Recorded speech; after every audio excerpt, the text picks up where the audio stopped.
Guys, welcome back to our channel. तो इसमें हम कवर करेंगे जस्ट हिस्ट्री का आगे का क्वेश्चन नंबर 21 से। प्राचीन छत्तीसगढ़ के पांडु वंश के निम्नलिखित किस शासक ने मौखरी राजकुमारी वसाटा से विवाह किया था? तो किसने किया था? हर्षगुप्त ने किया था। पांडु वंश के शासक हर्षगुप्त का विवाह मगध के मौखरी शासक सूर्यवर्मन की पुत्री रानी वसाटा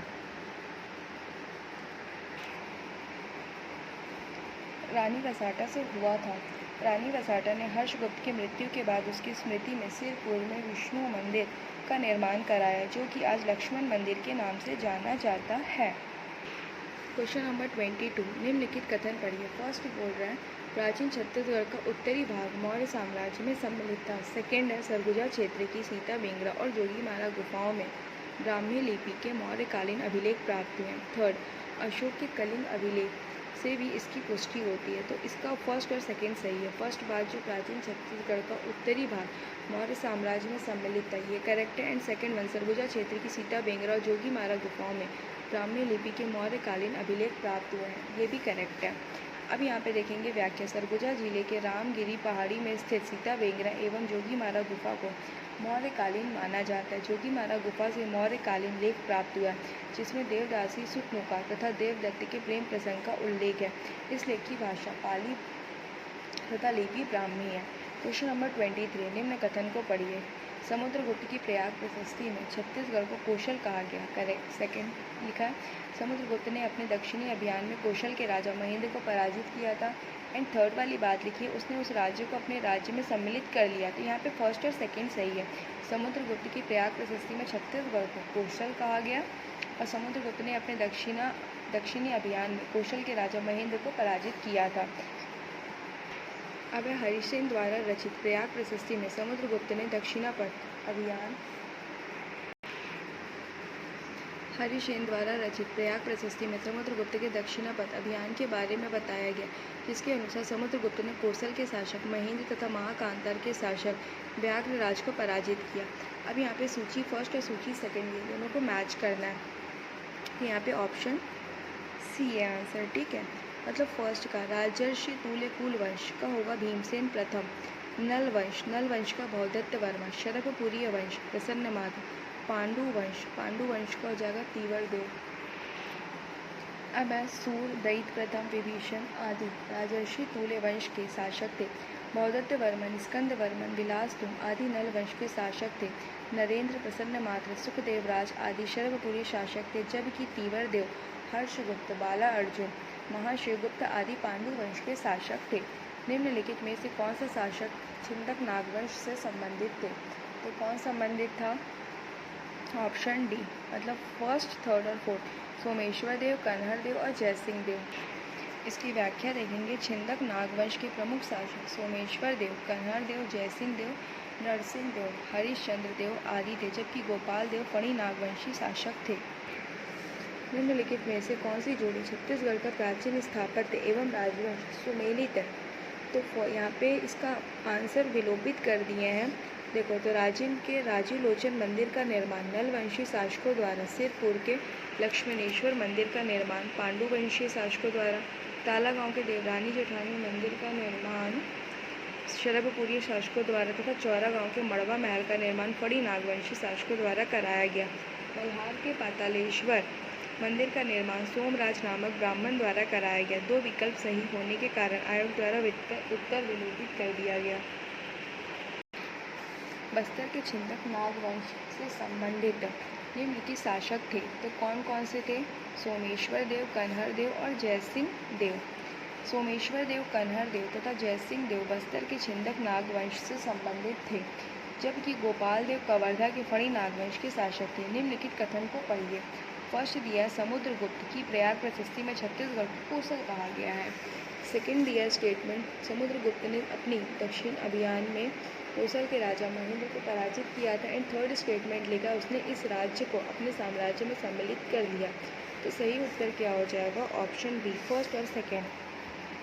समुद्रगुप्त की प्रयाग प्रशस्ति में छत्तीसगढ़ को कौशल कहा गया, ये बात बिल्कुल करेक्ट है। एंड सेकेंड वन, समुद्रगुप्त ने अपने दक्षिणी अभियान में कौशल के राजा महेंद्र को पराजित किया था, ये भी बिल्कुल करेक्ट है। अब देख लेंगे व्याख्या। हरिसेन द्वारा लिखित प्रयाग प्रशस्ति के अनुसार समुद्रगुप्त ने अपने दक्षिणापथ विजय अभियान के दौरान कोसल के शासक महेंद्र तथा महाकांतार के शासक व्याघ्रराज को पराजित किया, परंतु इस क्षेत्र को अपने राज्य में शामिल नहीं किया। Question number 29। पुरातत्व विभाग ने 1987 में एक प्रख्यात मूर्ति खोजी जिसमें बहुत से प्राणियों के भाग सम्मिलित थे। ठीक है, इसे शासन ने कौन से स्थान पे रखा है? तो इसे शासन ने ताला गांव स्थान पे रखा है। पुरातत्व विभाग द्वारा 1987 में एक मूर्ति खोजी गई जिसके अंग अलग अलग प्राणियों के मुख्य आकृति से निर्मित है। इस मूर्ति को ताला गांव में रखा गया, जिसे रुद्र शिव की प्रतिमा कहा जाता है। अब यहाँ पे देखेंगे मैचिंग फर्स्ट और ये सेकेंड। ठीक है, तो यहाँ पे हो जाएगा ऑप्शन बी, मतलब फर्स्ट का थर्ड। नल का क्या हो जाएगा? स्कंद वर्मा। ठीक है, इसका आंसर है नल वंश का हो जाएगा स्कंद वर्मन, शरभपुरी का सुखदेव राज, पांडु का तीवर देव और सोम का शिवगुप्त। तो यहाँ पे व्याख्या देखेंगे क्या लिखा हुआ है। स्कंद वर्मन जो थे नल वंश शासक थे, सुखदेव राज शरभ वंश के, तीवर देव पांडु वंश तथा शिवगुप्त सोमवंशी शासक थे। अब है क्वेश्चन नंबर 31। छत्तीसगढ़ के महासमुंद जिले में निम्नांकित किस शहर की हेनसांग ने 7वीं शताब्दी में यात्रा की? तो किसने की? सिरपुर। प्रसिद्ध चीनी यात्री हेनसांग ने 639 ईस्वी के लगभग छत्तीसगढ़ के सिरपुर नगर की यात्रा की थी। इस दौरान यहाँ पांडु वंश का शासन था। कवर्धा महल डिज़ाइन एवं निर्मित किया गया। कौन किया? तो महाराजा धर्मराज सिंह द्वारा। धर्मराज सिंह द्वारा कवर्धा महल का डिज़ाइन तथा निर्माण किया गया। अब चीनी इतिहासकार हेनसांग ने छत्तीसगढ़ को किस स्थल की यात्रा की थी? तो मल्हार। चीनी यात्री हेनसांग ने 639 ईस्वी के लगभग छत्तीसगढ़ की यात्रा की थी, जिसमें सिरपुर व मल्हार नगर की यात्रा महत्वपूर्ण थी। अब छत्तीसगढ़ कहे जाने वाले प्रदेश का प्राचीन नाम है, तो क्या नाम है? दक्षिण कोसल। ठीक है, छत्तीसगढ़ को रामायण काल में कोसल तथा दक्षिण कोसल, महाभारत काल में प्राग कोसल आदि नामों से जाना जाता था।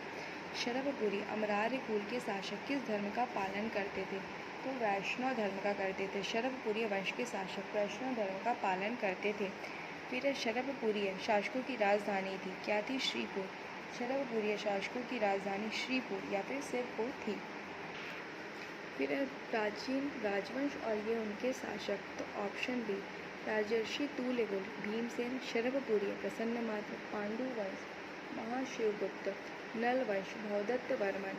फिर व्याख्या। भीमसेन सूर शासक थे, प्रसन्नमात्र शरभपुरी वंश के शासक थे, महाशिवगुप्त पांडु वंश, जबकि भवदत्त वर्मन नल वंश के शासक थे। अब यहाँ पे देखेंगे ये राजवंश है, ये उनके शासक है। Again matching. भवदत्त वर्मा नल वंश, प्रसन्नमात्र शरभपुरी वंश, महाशिवगुप्त पांडु वंश, व्याघ्रराज सोमवंश। भवदत्त वर्मन नल वंश के शासक थे, प्रसन्नमात्र शरभपुरी वंश के शासक थे, महाशिवगुप्त पांडु वंश, जबकि व्याघ्रराज कांकेर के सोमवंश के शासक थे।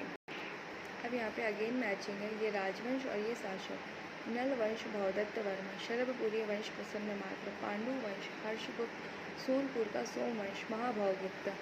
अब यहाँ भवदत्त वर्मन नल वंश के शासक थे, प्रसन्नमात्र शरभपुरी वंश हर्षगुप्त पांडु वंश तथा महाभवगुप्त सोमवंश के शासक थे। शरभपुरी राजवंश के किस शासक ने स्वर्ण के सिक्के प्रचलित किए थे? तो किसने किए थे? प्रसन्नमात्र। शरभपुरी शासक प्रसन्नमात्र ने अपने नाम से प्रसन्नपुर नामक नगर की स्थापना की तथा सोने व चांदी के पानी चढ़े सिक्के